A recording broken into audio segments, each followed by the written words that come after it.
Hi అండి. ఈరోజు evening స్నాక్స్‌కి upma రవ్వతో వడలు అండ్ మొక్కజొన్న కంకులు ఉడకబెట్టుకున్నాం.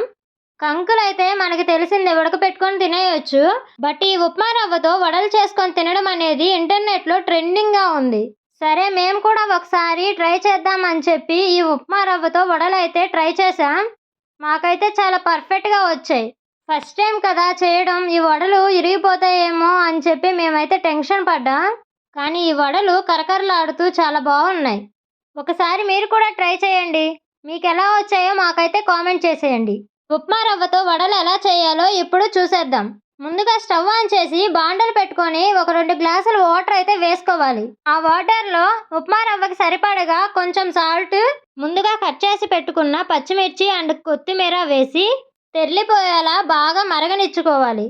ఆ వాటర్ మరిగిపోయేలోగా ఆ సైడ్ పెట్టుకున్న మొక్కజొన్న కంకులు ఉడికిపోయాయి. అవి సైడ్కి తీసేసుకుంటున్నాం. వాటర్ బాగా తెర్లిపోయాక మనకి కావాల్సినంత ఉప్మా రవ్వను వేసుకొని గడ్డలు కట్టకుండా బాగా కలుపుకోవాలి. అలా కలుపుకొని ఒక 5 నిమిషాలు పక్కనైతే పెట్టుకోవాలి. ఉప్మా రవ్వ చల్లారిపోయాక కొంచెం ఆయిల్ వేసుకొని బాగా కలుపుకోవాలి. అలా కలుపుకున్న తర్వాత మన చేతికి ఆయిల్ పూసుకొని ఇప్పుడు వడలుగా అయితే చేసేసుకోవాలి. అలా చేసుకున్న వడల్ని బాగా మరుగుతున్న ఆయిల్లో వేసుకోవాలి. ఆ వడలు గోల్డ్ కలర్లో వచ్చాక ఇంక తీసేసుకోవడమే. అంతేనండి, ఉప్మా రవ్వతో కరకరలాడే వడలు అయితే రెడీ అయిపోయాయి. ఇప్పుడు అక్క ఆ వడలు తిని ఎలా ఉన్నాయో టేస్ట్ అయితే చెప్పేస్తుంది. ఈరోజు ఈవినింగ్ మా స్నాక్స్ అయితే ఉప్మా రవ్వతో వడలు అండ్ మొక్కజొన్న కంకులు రెడీ అయిపోయాయి.